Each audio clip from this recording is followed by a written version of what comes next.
আসসালামু আলাইকুম। নোয়াখালী ইসলামী ছাত্র শিবির কর্তৃক আমি আসার পরে আমি ব্যাগ রাখছি, তারপরে কলম দিছিল, ওনারা আমাকে পানি দিছিল খাওয়ার জন্য এবং যে মানে দিক নির্দেশনা দিছিল আর কি কীভাবে পরীক্ষা দিব এটাই। আসসালামু আলাইকুম। জি আলহামদুলিল্লাহ, শিবির আমাদেরকে অনেক সাহায্য করেছে। আমরা মোবাইল এনেছি, যেহেতু গার্ডিয়ানের সাথে যোগাযোগের একটা ব্যাপার আছে, মোবাইলে হলে তো মোবাইল নেওয়া নিষেধ, তাই শিবির আমাদেরকে মোবাইল দিয়ে সাহায্য সহযোগিতা করেছে, এই জন্য শিবিরকে সাধুবাদ জানাই। বাংলাদেশ ইসলামী ছাত্র শিবির এটা আমাদেরকে দেওয়ার মাধ্যমে এটা দিছে এবং বিভিন্ন সহযোগিতার মাধ্যমে খুব ভালো একটা উদ্যোগ নিয়েছে, যেটা আমাদের খুব কাজে লাগছে। আজকে আমরা বিভিন্ন সমস্যার সম্মুখীন হতে হয় নাই।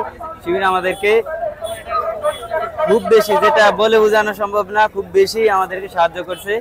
এটাই আমার এখানে ব্যাগ রাখার কোনো টেনশন ছিল না, আমরা নিশ্চিত ছিলাম। আমরা ঢাকা থেকে আসছি পরীক্ষার্থী সহ, আবার আমরা ব্যাগ পাইছি, আমরা ব্যাগ নিয়ে চলে যাচ্ছি আলহামদুলিল্লাহ। যে সকল শিক্ষার্থীরা দূর দূরান্ত থেকে আসতেছে, অভিভাবকরা আসতেছে, তারা যেন তাদের গুরুত্বপূর্ণ মালামাল, বিশেষ করে মোবাইল, ব্যাগ, এগুলো নির্বিঘ্নে রাখতে পারে, নির্ভয়ে রাখতে পারে, সেজন্য আমরা লকারের ব্যবস্থা করছি।